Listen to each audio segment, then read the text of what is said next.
지난 2달 동안 저는 스가랴의 환상이란 제목으로 하나님의 말씀을 전하였습니다. 아마 우리 성도님들 앞으로 스가랴서를 읽을 때마다 그렇게 낯설지는 않게 되지 않았나 생각이 듭니다. 오늘이 그 마지막 시간인데요. 히브리서 1장을 보면 하나님께서는 옛적에 그의 선지자들을 통해서 여러 부분과 여러 모양으로 말씀하셨다라고 했습니다. 이 말씀의 의미는 하나님은 침묵하시는 분이 아니라는 겁니다. 사랑하는 자녀를 향하여 침묵하는 부모가 누가 있겠습니까? 마찬가지로 하나님께서도 우리를 위하여서 언제나 말씀하고 계신 분이신 줄 믿습니다. 따라서 스가랴 시대에 그 유다 백성에게 주셨던 하나님의 그 놀라운 위로의 말씀, 그 소망의 말씀, 그 능력의 말씀이 오늘날 저와 여러분들에게도 생생하게 들려지시기를 다시 한 번 더 주님의 이름으로 축원드립니다. 이 세상에서 가장 불쌍한 사람은요, 꿈을 포기한 채 절망 가운데 살아가는 사람일 것입니다. 우리 주변을 둘러보면 청년만 그런 것이 아닙니다. 소상공인들만 그러한 것이 아니라, 병원에 계신 분들만 그러한 것이 아니라 정말로 많은 분들이 이렇게 꿈을 잃어버린 채 살아가고 있습니다.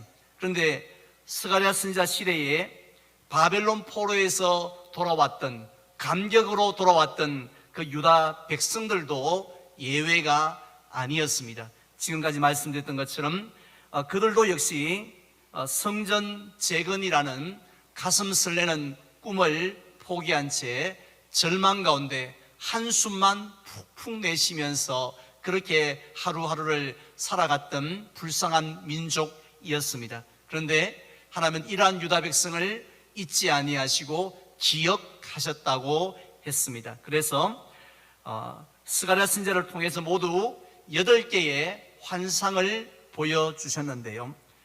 지난 주일에는 6번째 환상인 날아가는 두루마리의 환상과 더불어서 7번째 환상인 에바 속 여인의 환상을 살펴보았습니다. 이 두 환상은 쌍둥이 환상인데요, 같은 메시지를 전하고 있습니다. 하나님의 심판은 신속하고 그리고 정확하다라는 말씀입니다. 오늘 마지막으로 살펴볼 8번째 환상은 내 병거의 환상입니다. 먼저 1절에 보면 내 병거가 두 산 사이에서 나오는 것을 스가랴 선지자가 눈을 들어 보았다라고 했습니다.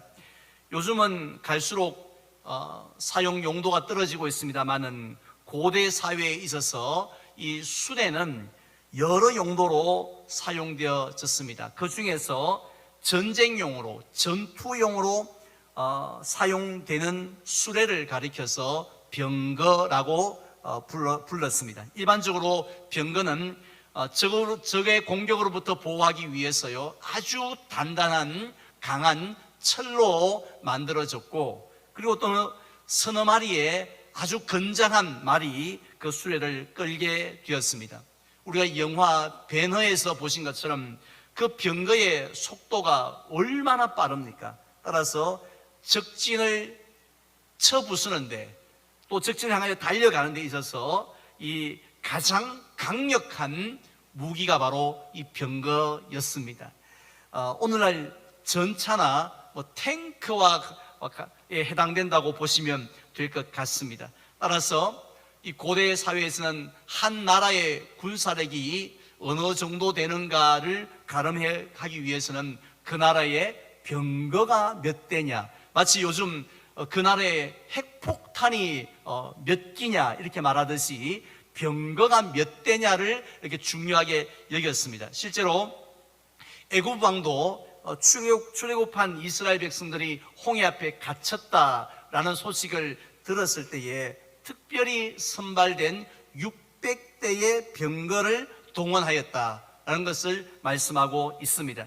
자, 이러한 병거 4대가 두 개의 산 사이에서 질풍노도처럼 그렇게 달려 나오는 모습을 스가랴 선지자가 본 것입니다. 그런데 자세히 보니까 제일 먼저 눈에 띄었던 것은 이 병거의 크기나 모양이나 구조가 아니었습니다. 그 병거를 끌고 있는 말들이었고, 구체적으로는 말들의 색깔이었습니다. 그 색깔이 똑같은 것이 아니라 각기 달랐는데요, 2절 이하에 보니까 제일 먼저 첫 번째 병거는 어떤 색깔의 말이 이끌었다고 했습니까? 붉은 말들이 이끌었고, 둘째 병거는 검은 말이, 셋째 병거는 흰 말들이, 마지막 네 번째 병거는 어룽진 말들이 끌었다라고 했습니다. 이 색깔이 다른 말들이라는 이 말씀을 볼 때에 여러분 생각나는 성경 말씀이 있지 않습니까?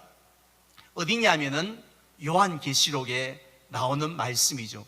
특별히 요한계시록 6장에 보면 어린 양 되신 예수님께서 임봉된 그 두루마리를 이렇게 하나씩 떼시는 장면이 나오는데, 인을 하나씩 뗄 때마다 이 각기 다른 색깔의 말들이 나옵니다. 먼저는 흰 말이, 다음에는 붉은 말이, 또 제일 마지막은 청황색 말이 나왔다라고 했습니다. 따라서 우리가 성경 말씀을 볼 때에 이런 말들의 색깔을 보면서 우리는 이 색이 도대체 무엇을 의미할까? 그 색깔을 통해서 주시고자 하시는 하나님의 의미가 뭘까 하는 것에 관심을 가지지 않을 수가 없습니다. 오늘 본문에서 보면 스가랴 선지자도 역시 우리와 같은 생각을 했습니다. 그래서 그러한 병거들을 보면서 4절에 보니까 내 주여 이것들이 무엇이니까 하고 질문을 했습니다. 아무리 생각해도 전혀 감을 잡을 수가 없었던 것 같습니다. 그러자 천사가 대답을 합니다. 5절 말씀에 나오는데요, 제가 봉독해 드리겠습니다. 천사가 대답하여 이르되 이는 하늘의 내 바람인데 온 세상의 주 앞에 서 있다가 나가는 것이라 하더라 라고 이 환상의 의미를 설명을 해석을 해 주었습니다. 여기서 하늘의 내 바람 할 때에 이 바람에 해당되어지는 히브리 단어가 루아흐입니다. 이 루아흐라는 단어는 두 개의 뜻을 동시에 가지고 있는데, 하나는 가을 바람이 분다 할 때에 그 바람의 원래 바람의 의미도 있고, 그리고 또 하나는 영, 스피릿이라는 그런 의미도 함께 가지고 있습니다. 그래서 성경에서 때로는 바람으로, 때로는 영으로 쓰여졌는데, 특별히 창세기 1장에 보면은 우리가 잘 아는 하나님의 영은 수면 위를 운행하시느니라고 할 때에 그 영이라는 단어가 바로 이 루아흐라는 단어로 쓰여져 있습니다. 따라서 우리들은 오늘 본문을 해석을 할 때에 이 하늘의 내 바람이다라고 한글 성경은 번역되어져 있지만은, 그러나 실제로는 어떻게 봐야 되냐면 하나님의 뜻을 이루기 위해서 하나님이 특별하게 사용하시는 영적인 존재, 즉 영이라고 그렇게 해석을 할 수 있습니다. 평소에는 온 세상의 주인 되시고 온 세상을 다스리시는 하나님 앞에서 하나님을 경배하고 찬양하는 일을 하다가, 그런데 하나님의 때가 되어지면 하나님이 맡겨주신 그 사명을 향하여서 말처럼 힘차게 달려가서 그것을 반드시 이루어내는, 성취하시는 하는 바로 그런 영적인 존재들, 그들을 보고 오늘 성경은 하늘의 내 바람이다 이렇게 부르시고 있습니다. 우리는 이러한 모습을 실제로는 이 스가랴에게 보여주었던 스가랴의 8가지 환상 가운데 첫 번째 환상에서 이미 우리가 살펴보았습니다. 그때 이 스가랴 선지자가 가장 먼저 보았던 것은 한 사람이 붉은 말을 타고 이 골짜기 속 화석류 나무 사이에 선 모습을 보았던 것이죠. 그때도 말이 등장합니다. 그리고 그 다음에는 또 무엇을 보느냐면 그 붉은 말 뒤로 자줏빛 말과 백마가 또 따르는 모습을 보았다고 했습니다. 그때도 이 스가랴 선지자는 질문합니다. 이들이 무엇이니까? 그렇게 질문했을 때에 이는 여호와께서 땅에 두루 다니라고 보내신 자들이라고. 두루 다닌다는 말이 두루 구경한다는 말씀이 아니라 온 세상을 하나님의 뜻으로 이루며 살피는 그러한 존재들이다라는 말씀입니다. 자, 이러한 결국 하나님의 그 영들인 네 병거가 어디에서 나왔다고요? 두 산 사이에서 나왔다고 했습니다. 그냥 하나님께서 사용하시는 그 영적인 존재들을 세상에 보내셨다 이렇게 말씀하셔도 충분히 우리가 이해가 되어지지 않습니까? 그런데 특별하게 두 산 사이에서 그들이 나왔는데 했는데 놀랍게도 그 산은 보통 팔공산, 앞산 같은 그런 산이 아니라 특이하게도 어떤 산이었다고 1절 하반절에서 말씀하고 있습니까? 그 산은 무슨 산이었다고요? 구리산이더라고 했습니다. 원래 성경에서 이 산은 견고함 그리고 흔들리지 않음의 상징입니다. 그래서 그 장로님의 믿음은 산 같아. 산 같은 믿음을 가졌어. 이러면은 견고하지 않는다. 견고하다는 거죠. 절대로 흔들리지 않는다. 이런 의미를 가지고 있습니다. 그래서 시편 124편도 보면은 여호와를 의지하는 자는 시온산이 흔들리지 아니하고 영원히 있음 같도다라고 했습니다. 우리는 조금 전에 연주했던 것처럼 정말 꺼져가는 등불 같고 상한 갈대에 같지만은 우리가 하나님을 의지하게 되어지면 그 시온산이 끄떡도 하지 않는 것처럼 태풍이 불어도 지진이 나도 여전히 그 자리에 딱 버티고 있는 것처럼 하나님의 자녀들은 그러하게 될 것이다 할 때 시온산을 이렇게 상징으로 사용하였습니다. 오늘날 저와 여러분들도 어떠한 문제가 온다 할지라도 하나님만 붙들면 끄떡없는 산과 같이 될 줄 믿으시면 아멘 하시기 바랍니다. 자, 그리고 또 다음으로는 또 나오는 구리는요, 강함의 상징입니다. 요즘은 금속 중에 뭐가 제일 그 강도가 강한지 모르겠지만 구약시대 때의 어떤 기술로는 제일 강한 것은 구리 또 못이라 생각했던 것 같습니다. 그래서 하나님께서 예레미야 선지자를 부르실 때도 예레미야 선지자가 뭐라고 하냐면 하나님 그 많은 사람들 중에 하필 저를 부르십니까? 저는 아이와 같습니다. 저는 절대로 이 엄청난 일을 감당할 수 없어요. 이 마지막 때의 사명을 어떻게 감당합니까? 했을 때에 하나님이 뭐라고 말씀하시냐면 내가 너로 이 백성 앞에 성벽이 되게 할 것이라고 하신 것이 아니라 견고한 놋 성벽이 되게 할 것이라고.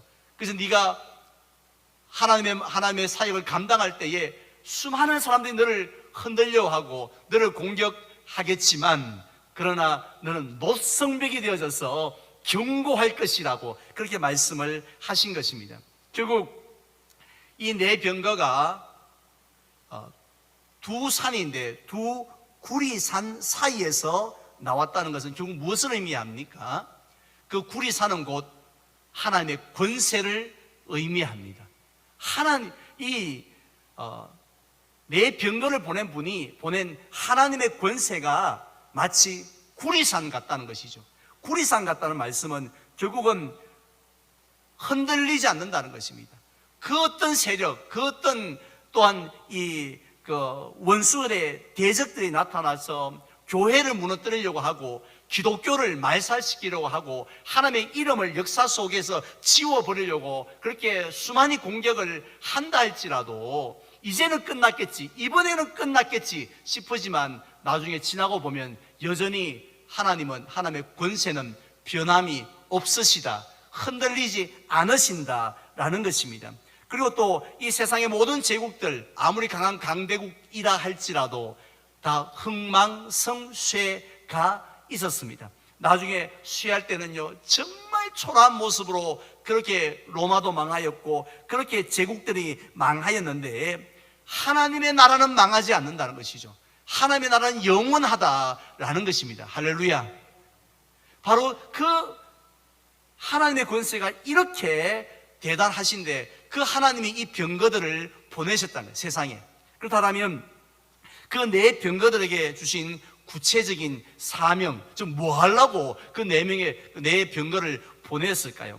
우리는 그 사명들을 그 말들의 색깔을 통해서 알 수가 있습니다. 물론 오늘 본문에 또 아니면 다른 구절에, 다른 성경 본문에 뭐 빨간색은 무슨 뜻, 뭐 노란색은 무슨 뜻, 이렇게 정확하게 말씀을 하시지는 않지만은 우리가 성경 전체의 이거를 볼 때에 우리가 어느 정도는 짐작을 할 수가 있는데요. 먼저 성경에서 붉은색은 항상 피를 상징을 합니다. 따라서 이 붉은 말이 이끄는 그 첫째 병거는 하나님을 대적하는, 하나님의 백성을 대적하고 괴롭히는 그 모든 세력들, 그 모든 그런 문제들을 향하여 나아가서 결국은 피 흘림이 있게 할 것이다 라는 그런 사명을 주신 것입니다.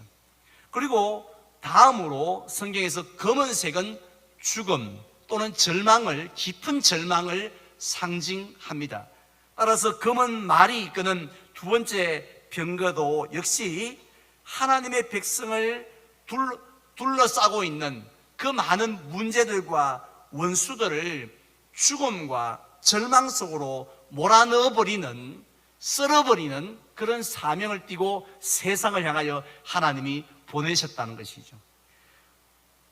그 다음으로는 이 흰색은요, 순결함과 더불어 또한 승리를 상징합니다. 특별히 요한계시록에 보면요, 이기는 자는, 이 모든 시련 가운데서 이기는 자는 이와 같이 무슨 옷을 입느냐 하면 흰 옷을 입을 것이라고 했습니다.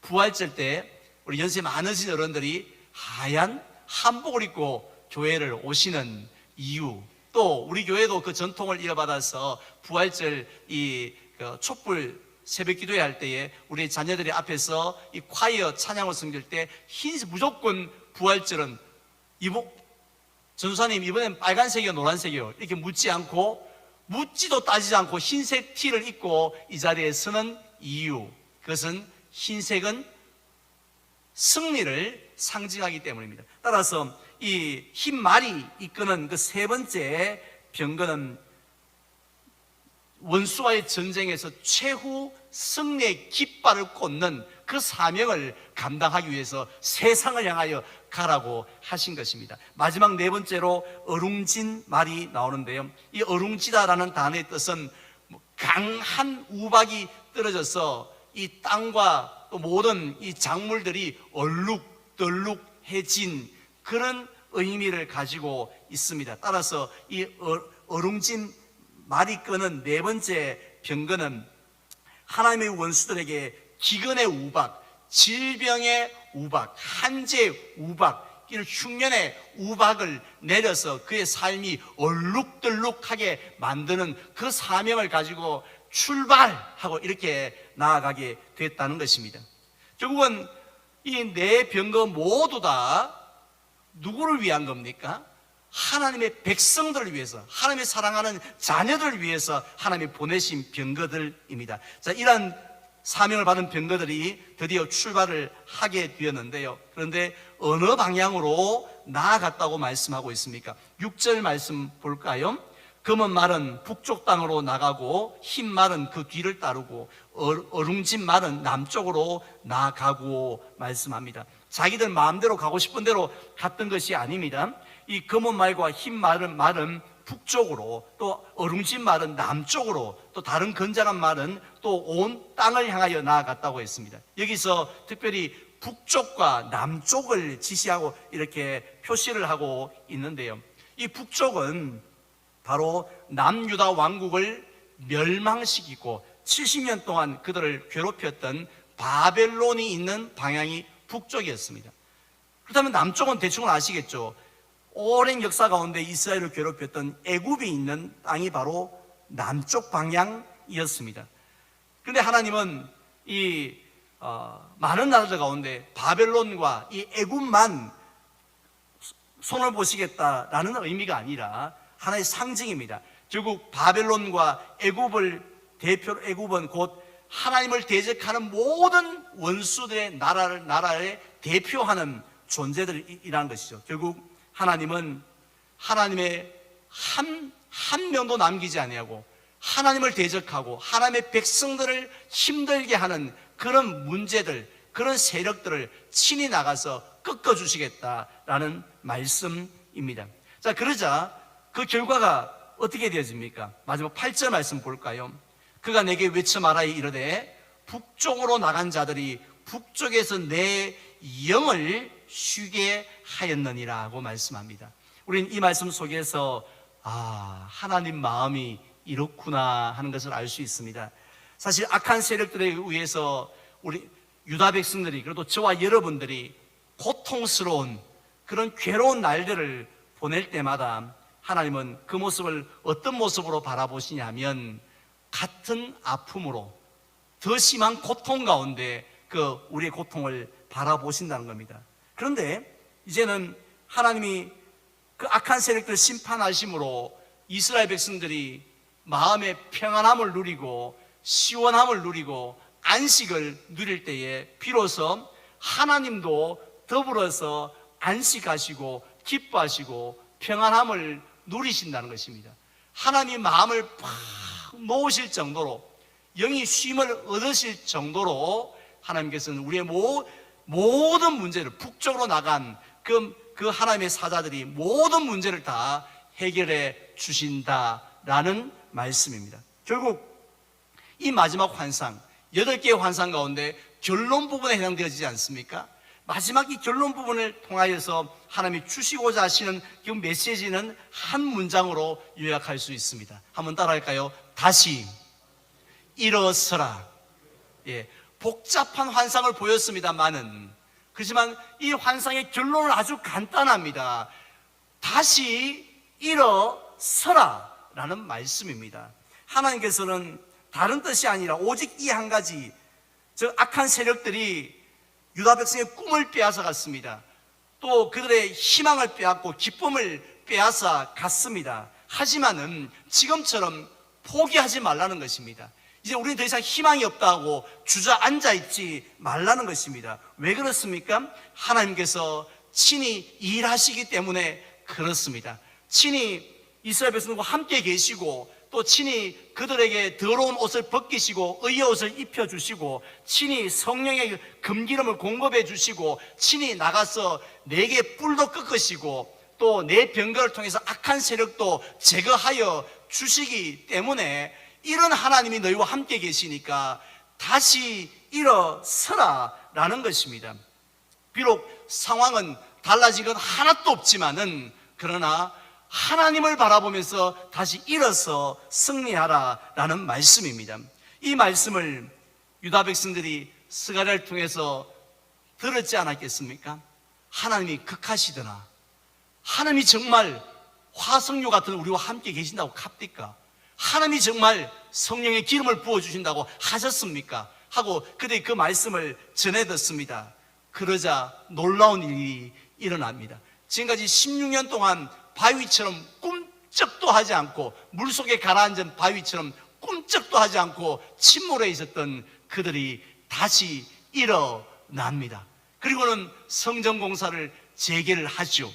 물론 예전처럼 수많은 방해들이 또 따라왔습니다. 어디 성전을 지으려고 하고 또 막았지만 하나님이 기가 막힌 방법으로 이 바사 왕의 마음을 움직여서 오히려 재정까지 지원하고 왕의 허락까지 받아서 성전을 짓습니다. 그래서 BC 586년 그때 무너졌던 솔로몬의 그 첫 번째 성전이었지만 BC 516년 예레미야가 약속했던 대로 70년의 기한이 딱 찼을 때에 그 무너졌던 그 성전이 다시 세워지게 되어집니다. 그래서 그곳에서 다시 성도들이 모여서 하나님을 예배하면서 하나님을 만나고 하나님의 은혜를 경험하게 되는 거죠. 얼마나 기뻤겠습니까? 우리 평생에는 다시 이런 날 없을 줄 그렇게 알았는데, 상황을 돌아볼 때 희망은 요만큼도 없었는데, 정말 하나님을 의지하고 다시 일어났을 때에 마침내 성전을 봉헌하는 그 감격을 맛보게 된 것입니다. 여러분, 이것이 무엇의 힘입니까? 이게 왕의 힘입니까? 지도자의 힘입니까? 하나님의 말씀의 힘인 줄 믿습니다.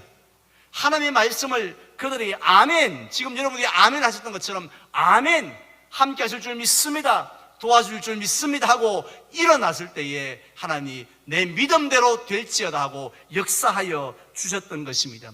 오늘날 우리들도 마찬가지입니다. 사랑하는 성도 여러분, 말씀의 힘을 믿으시기를 바랍니다. 우리가 수많은 말씀을 듣는데 이 말씀을 그냥 이해만 하지 마십시오. 참고만 하지 마십시오. 그냥 그 말씀을 흘려 듣지 마십시오. 그 말씀의 힘을 아멘 하고 믿으시고 여러분의 것으로 만드시기를 바랍니다. 그래서 그 말씀대로 이루어질 줄 믿습니다 하고 그렇게 나아가 보시기 바랍니다. 그 말씀은 누구의 말씀입니까? 온 세상을 다스리시는 하나님의 말씀인 줄로 믿습니다. 또 그 말씀은 우리를 사랑하셔서 독생자를 주시기까지 그렇게 사랑을 베푸신 하나님의 말씀 아닙니까? 그 말씀은 살았고 운동력이 있는 말씀이라고 했습니다. 따라서 우리 앞에 아무리 큰 산이 있다 할지라도 우리가 그 말씀 붙들고 나아가면은 그러면 그 산이 평지가 되어질 줄로 믿습니다. 바로 그 말씀 믿고 나갈 때에 스가랴 시대에 이스라엘 백성들에게 나타났던 그 역사, 그래서 다시 성전을 세움으로 기적을 보는 그 역사가 오늘날 저와 여러분들에게도 나타날 줄 믿습니다. 우리 성도님들은 어떤 문제 앞에 쓰러져 있습니까? 어떤 문제 앞에 우리는 포기하고 있습니까? 아무리 그 문제가, 그 어려움이 크다 할지라도 그것이 질병이든 물질이든 인간관계든 현실이든 무엇이든 코로나이든 아무리 큰 문제라 할지라도 내가 너와 함께하리라, 내가 너를 도와주리라, 내가 역사하리라 하시는 그 말씀 붙들 때에 놀라운 일들이 일어날 줄 믿습니다. 이제 저는 말씀을 맺고자 합니다. 오늘은 하나님께서 스가랴에게 보여주신 환상 가운데 마지막 8번째 환상을 살펴보았습니다. 내 병거의 환상입니다. 이 환상을 통해서 하나님은 우리에게 두 가지를 말씀하고 계십니다. 하나님은 반드시 악한 세력을 심판하신다는 것입니다. 우리의 문제를 그냥 쳐다보시는 것이 아니라 반드시 하나님께서 제거하시고 멸망시킬 것이다 라고 우리에게 말씀하고 계십니다. 그리고 또 하나는요, 그렇기 때문에 절망하지 말아라고 하십니다. 다시 일어서라 라고 하십니다. 정말로 하나님의 말씀이 우리가 믿을만 하고 다시 일어설 가치가 있는지, 그것은 이미 스가랴 시대의 성전 재건을 통해서 보여주셨지 않습니까? 따라서 우리에게 주신 모든 우리의 귀한 약속의 말씀들을 아멘으로 여러분 화답하시기 바랍니다. 믿으시기를 바랍니다. 의지하시기 바랍니다. 꿈을 꾸시기 바랍니다. 그래서 그 말씀으로 여러분 승리하는 성도님들 되시기를 주님의 이름으로 축원을 드립니다.